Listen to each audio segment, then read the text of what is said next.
OBD port കാണാത്ത സ്ഥലങ്ങളിലായിരിക്കും വെച്ചിട്ടുണ്ടാവുക. ഇതുപോലുള്ള സ്ഥലങ്ങളിലായിരിക്കും OBD സാധാരണ കണ്ടുവരാറ്.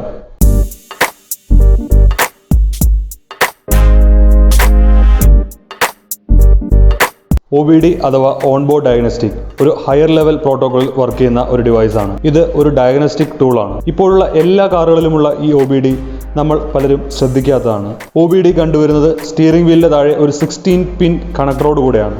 1960 കാലഘട്ടങ്ങളിൽ മൈക്രോ പ്രോസസർ, മൈക്രോ കൺട്രോളർ വന്നു തുടങ്ങിയ കാലത്ത് തന്നെ വോക്സ്വാഗൺ അവരുടെ പ്ലാന്റിൽ OBD ഉപയോഗിച്ചിരുന്നു. 80 കാലഘട്ടങ്ങളാവുമ്പോൾ തന്നെ ജനറൽ മോട്ടോഴ്സ്, ഡാറ്റ്സൺ തുടങ്ങിയ കമ്പനികൾ അവരുടെ പ്രൊഡക്ഷൻ ലൈനിൽ ഈ OBD ഡയഗ്നോസിസിന് വേണ്ടി ഉപയോഗിച്ചിരുന്നു. 1988 society for automotive engineers SAE ഒരു പൊല്യൂഷൻ കൺട്രോളിന് വേണ്ടി ഒരു സ്റ്റാൻഡേർഡൈസ്ഡ് ഡയഗ്നോസിസ് ടൂൾ വേണം എന്ന് നിർദ്ദേശിക്കുന്നത്. അങ്ങനെ 1991 OBD1 റിലീസ് ചെയ്യുന്നു. 96 ആവുമ്പോഴേക്കും അമേരിക്ക, യൂറോപ്പ് പോലുള്ള കൺട്രികളിൽ അവരുടെ വാഹനങ്ങളിൽ OBD നിർബന്ധമാക്കി. ഇന്ത്യയിൽ 2001 മുതൽ OBD വാഹനങ്ങൾ കണ്ടു തുടങ്ങി. ഇപ്പോൾ അവൈലബിൾ ആയിട്ടുള്ള OBD2 എന്ന സിസ്റ്റമാണ്. OBDക്ക് പ്രധാനമായും 2 പാർട്ടാണുള്ളത്.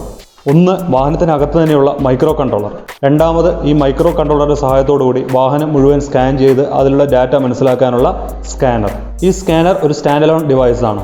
OBDയിൽ നിന്ന് 2 തരത്തിലാണ് നമുക്ക് ഡയഗ്നോസ് ചെയ്യാൻ സാധിക്കുക. ഒന്ന്, ലൈവ് സ്കാൻ. വാഹനം സ്റ്റാർട്ട് ചെയ്തതിന് ശേഷം തന്നെ വാഹനത്തിലുള്ള വർക്കിംഗ് മനസ്സിലാക്കുന്നത്. ഉദാഹരണത്തിന് സ്പീഡ്, ടോർക്ക്, ലോഡ് തുടങ്ങിയ കാര്യങ്ങൾ മനസ്സിലാക്കുക.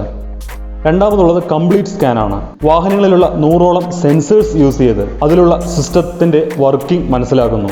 ഈ മനസ്സിലാക്കിയ ഡാറ്റാസ് എല്ലാം തന്നെ നമുക്ക് അറിയാൻ സാധിക്കും. ഇനി വാഹനങ്ങളിൽ ഏതെങ്കിലും തരത്തിലുള്ള പ്രശ്നങ്ങളുണ്ടെന്നുണ്ടെങ്കിൽ അത് ഒരു എറർ കോഡിലൂടെ നമ്മൾക്ക് സ്കാനിങ് ഡിവൈസിൽ കാണിച്ചു തരുന്നു. ഈ കോഡിനെ വിളിക്കുന്നത് ഡയഗ്നോസ്റ്റിക് ട്രിപ്പിൾ കോഡ് അഥവാ DTC എന്നാണ്. OBD1 മാനുഫാക്ചറേഴ്സ് അവർക്ക് വേണ്ടിയ രീതിയിൽ ആണ് ചെയ്തിരുന്നത്. എന്ന് വെച്ചാൽ അതാത് വാഹനങ്ങൾക്ക് അതാത് രീതിയിലുള്ള കോഡുകളായിരിക്കും. പക്ഷേ OBD2 നിർദ്ദേശിച്ചിരിക്കുന്നത് യൂണിവേഴ്സൽ കോഡുകളാണ്. എന്ന് വെച്ചാൽ ഏതൊരു തേർഡ് പാർട്ടി ഡിവൈസ് യൂസ് ചെയ്തിട്ടും നമുക്ക് ആക്സസ് ചെയ്യാം. സ്റ്റിയറിംഗ് വീലിന് താഴെയുള്ള 16 പ്ലഗിൽ കണക്ട് ചെയ്യാവുന്ന ഒരു ബ്ലൂടൂത്ത് മൊഡ്യൂൾ യൂസ് ചെയ്ത് നമ്മൾക്ക് സ്മാർട്ട് ഫോണിൽ തന്നെ സ്കാനിങ് ചെയ്യാൻ സാധിക്കും. അങ്ങനെ ചെയ്യാൻ സാധിക്കുന്ന ചില ആപ്ലിക്കേഷൻസ് ആണ് ടോർക്ക്, ഗാരേജ് പ്രോ, ഓട്ടോടാപ്പ് തുടങ്ങിയ ആൻഡ്രോയിഡ് ആപ്ലിക്കേഷൻസ്. OBD വഴി ഡയഗ്നോസ് ചെയ്തിട്ട് നമുക്ക് കാണിക്കാവുന്ന ഏകദേശം 3000ഓളം കോഡുകൾ ഉണ്ടെന്നാണ് പറയുന്നത്.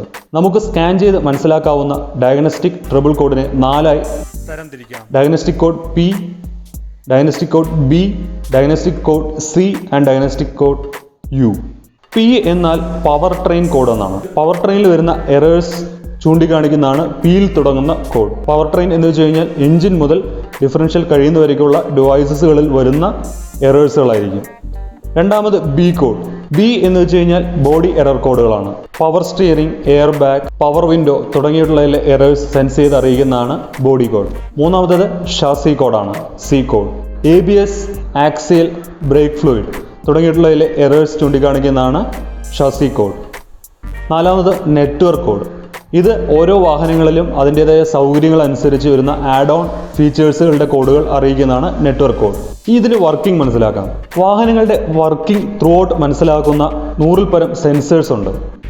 ഉദാഹരണത്തിന് സ്പീഡ് മനസ്സിലാക്കുന്ന സ്പീഡ് സെൻസർ, RPM മനസ്സിലാക്കുന്ന ടാക്കോമീറ്റർ തുടങ്ങി ഫ്ലൂയിഡിന്റെ പ്രഷർ മനസ്സിലാക്കുന്ന പ്രഷർ സെൻസർ വരെയുണ്ട്. ഈ സെൻസേഴ്സിൽ നിന്നെല്ലാം ഡാറ്റ കളക്ട് ചെയ്യുന്നത് ഒരു ഇലക്ട്രോണിക് കൺട്രോൾ യൂണിറ്റ് ആണ്. ഓരോ വാഹനത്തിന്റെ ഘടനയനുസരിച്ച് ഇതിനെ പല മൊഡ്യൂളായിട്ട് ഡിവൈഡ് ചെയ്തിട്ടുണ്ട്. ഒന്നാമത് engine control module, vehicle control module, transmission control module, power train control module, electronic break control module, body control module തുടങ്ങിയത്. ഞാൻ നേരത്തെ പറഞ്ഞിരുന്ന പവർ ട്രെയിൻ റിലേറ്റഡ് കാര്യങ്ങൾ, നമ്മുടെ എഞ്ചിനകത്ത് വർക്ക് ചെയ്യുന്ന കാര്യങ്ങൾ, ഉദാഹരണത്തിന് ത്രോട്ടിൽ കൊടുക്കുന്നത്, വാൾവിൻ്റെ ടൈമിംഗ് തുടങ്ങിയ ഒരുപാട് കാര്യങ്ങൾ പറഞ്ഞു തരുന്നത് നമുക്ക് എഞ്ചിൻ കൺട്രോൾ മൊഡ്യൂളാണ്. വെഹിക്കിൾ കൺട്രോൾ മൊഡ്യൂൾ എന്ന് വെച്ച് കഴിഞ്ഞാൽ തൊട്ട് മുമ്പ് പറഞ്ഞിട്ടുള്ള B കോഡിലും C കോഡിലും വരുന്ന കാര്യങ്ങൾ വെഹിക്കിൾ കൺട്രോൾ മൊഡ്യൂളിൽ വരുന്നു. ട്രാൻസ്മിഷൻ കൺട്രോൾ മൊഡ്യൂൾ വരുന്നത് എഞ്ചിൻ്റെ ഹീറ്റ്, എഞ്ചിൻ്റെ സർവീസ് തുടങ്ങിയ കാര്യങ്ങളെല്ലാം transmission control module. Power train control മൊഡ്യൂളിൽ വരുന്നത് ട്രാൻസ്മിഷൻ കൺട്രോൾ മൊഡ്യൂളും വെഹിക്കിൾ കൺട്രോൾ മൊഡ്യൂളും ചേർന്നിട്ടുള്ളതാണ്. ഇലക്ട്രോണിക് ബ്രേക്ക് കൺട്രോൾ മൊഡ്യൂളിൽ വരുന്നത് ആന്റിലോക്ക് ബ്രേക്കിംഗ് സിസ്റ്റം പോലുള്ള വാഹനത്തിന്റെ ബ്രേക്കിംഗ് സിസ്റ്റത്തിന്റെ എറേഴ്സ് പറഞ്ഞു തരുന്നതാണ്. ബോഡി കൺട്രോൾ മൊഡ്യൂൾ ആയിക്കോട്ടെ പവർ സീറ്റ്, പവർ വിൻഡോ തുടങ്ങിയിട്ടുള്ള കാര്യങ്ങളെയാണ്. റിയൽ ടൈമിൽ ഈ സെൻസർ എല്ലാ ഡാറ്റയും ECU സ്റ്റോർ ചെയ്ത് വയ്ക്കുന്നു. നമ്മൾ സ്കാനിംഗ് ഡിവൈസ് കണക്ട് ചെയ്യുന്നതോടുകൂടെ വാഹനത്തിന് അകത്തുള്ള ഇലക്ട്രോണിക് കൺട്രോൾ യൂണിറ്റ് സ്കാനിംഗ് ഡിവൈസിന് ഡാറ്റ കൈമാറുന്നു. അങ്ങനെ വാഹനത്തിനകത്ത് നടക്കുന്ന കാര്യങ്ങളെല്ലാം നമ്മൾക്ക് സ്കാനിംഗ് ഡിവൈസിലൂടെ അറിയാൻ സാധിക്കുന്നു. വാഹനത്തിൻ്റെ വാർണിംഗ് ഇൻഡിക്കേറ്ററിൽ നമുക്ക് അറിയാത്ത രീതിയിലുള്ള ഏതെങ്കിലും ഇൻഡിക്കേറ്റർ വരുന്നതാണെന്നുണ്ടെങ്കിൽ നമ്മൾക്ക് OBD യൂസ് ചെയ്തിട്ട് അത് എന്താണ് എറർ കാണിക്കുന്നത് മനസ്സിലാക്കാൻ സാധിക്കും. OBD സ്കാനർ ഡയറക്റ്റ് ആയിട്ടുള്ള ഒരു പ്രോബ്ലം നമുക്ക് പറഞ്ഞു തരില്ല. അതെല്ലാം കോഡുകളിലൂടെയാണ്. നേരത്തെ പറഞ്ഞിട്ടുള്ള PBCU തുടങ്ങിയിട്ടുള്ള കോഡുകളിലൂടെയാണ്. ഈ കോഡുകൾ നമ്മൾ മാനുവലിൽ ചെക്ക് ചെയ്ത് കഴിഞ്ഞാൽ എന്താണ് പ്രശ്നം എന്ന് നമുക്ക് അറിയാൻ സാധിക്കും. OBDയിൽ ഇപ്പോൾ വാഹനത്തിൻ്റെ ലൊക്കേഷൻ വരയ്ക്കും അറിയാൻ സാധിക്കും എന്നുള്ളത് വലിയൊരു പ്രത്യേകതയാണ്. പ്രത്യേകിച്ചും ദൂരയാത്രകൾ സമയത്ത് സർവീസ് സെൻറ്ററിൽ നിന്നും വളരെ ദൂരത്താണ് നമ്മൾ ഉണ്ടാവുമെന്നിരിക്കട്ടെ. വാഹനത്തിൽ ഏതെങ്കിലും തരത്തിലുള്ള എറർ വരികയാണെന്നുണ്ടെങ്കിൽ നമുക്ക് ബ്ലൂടൂത്ത് മൊഡ്യൂൾ യൂസ് ചെയ്തിട്ട് നമുക്ക് സ്കാൻ ചെയ്യാൻ സാധിക്കും. ഈ സ്കാൻ ചെയ്തിട്ടുള്ള ഡീറ്റെയിൽസ് എല്ലാം നമുക്ക് അസസ്മെൻറ്റ് റിപ്പോർട്ടായിട്ട് നമുക്ക് ജനറേറ്റ് ചെയ്തെടുക്കാൻ സാധിക്കും. അതിൽ കാണുന്ന കോഡ് നമുക്ക് സർവീസ് സെൻറ്റേഴ്സുമായി കോൺടാക്റ്റ് ചെയ്തിട്ട് നമുക്ക് മനസ്സിലാക്കാൻ സാധിക്കും അത് ഉടനെ പരിഹരിക്കേണ്ട പ്രശ്നമാണോ അല്ലയോ എന്നുള്ളത്. വാഹനത്തിൻ്റെ ഇൻറ്റീരിയർ എസ്തെറ്റിക് കീപ്പ് ചെയ്യുന്നതിൻ്റെ ഭാഗമായിട്ട് OBD പോർട്ട് കാണാത്ത സ്ഥലങ്ങളിലായിരിക്കും വെച്ചിട്ടുണ്ടാവുക. ഇതുപോലുള്ള സ്ഥലങ്ങളിലായിരിക്കും OBD സാധാരണ കണ്ടുവരാറ്. നമ്മൾ എന്നും കാണുന്ന എന്നാൽ പലരും അറിയാതെ പോയിട്ടുള്ള ഈ ഒരു ഇൻഫർമേഷൻ ഇഷ്ടപ്പെട്ടിരുന്നെങ്കിൽ തീർച്ചയായും ലൈക്ക് ചെയ്യുക. കൂടാതെ ഈ ചാനൽ സബ്സ്ക്രൈബ് ചെയ്യുക. കൂടെ ബെൽ ഐക്കൺ അമർത്തുക. Thank you.